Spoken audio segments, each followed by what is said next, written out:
लोकसभा निवडणुका जशा जशा जवळ येत आहेत त्यानुसार प्रत्येक पक्ष आपले पत्ते खोलायला सुरुवात करत आहे। अनेक पक्षांनी आपल्या उमेदवारांची नावे देखील जाहीर केली, परंतु महाविकास आघाडीमध्ये अद्याप त्यांच्या युतीबाबत त्यांचं घोडं आडलेलं दिसत आहे। परंतु काल निवडणूक आयोगाने तारखा जाहीर केल्या, कधी निवडणुका होणार आहेत आणि त्यासोबत निकाल किती तारखेला लागणार आहे या संपूर्ण गोष्टी जाहीर केल्या। त्यामुळे आता सर्वच पक्षांकडे त्यांच्याकडे जाहीर कालावधी खूप कमी प्रमाणात राहिले। त्यामुळे प्रत्येक पक्षाला आपली उमेदवारी जाहीर करणे किंवा त्यासोबत आपल्या युती आघाड्या लवकरात लवकर निपटून घेणं हाच त्यांचा एक आता भाग राहिलेला आहे। त्यामुळे महाविकास आघाडी व वंचित बहुजन आघाडीची हूक घातलेली युती जी आहे याबाबत त्यांचं अद्यापही बोलणं चालू आहे।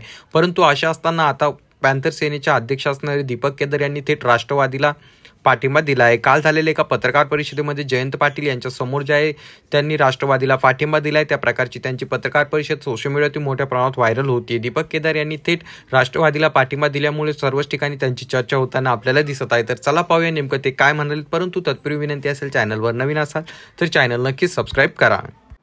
या पक्षाच्या वतीने मी त्यांचं मनपूर्वक स्वागत करतो आणि दीपक केदार यांनी आपले भूमिका या ठिकाणी आपणास सूचित करावी अशी त्यांना मी विनंती करतो।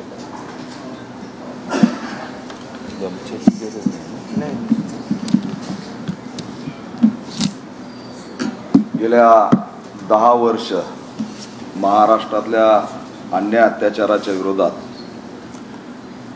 जवळपास भारतीय जनता पार्टीच्या कार्यकाळात 250 ते 300 हत्याकांड दलितांचे झालेले आहेत। जवळपास 150 घटनांना मी स्वतः या महाराष्ट्रात भेटी दिलेल्या आहेत। समग्र राज्यभर आणि देशभर आम्ही जी परिस्थिती बघतोय,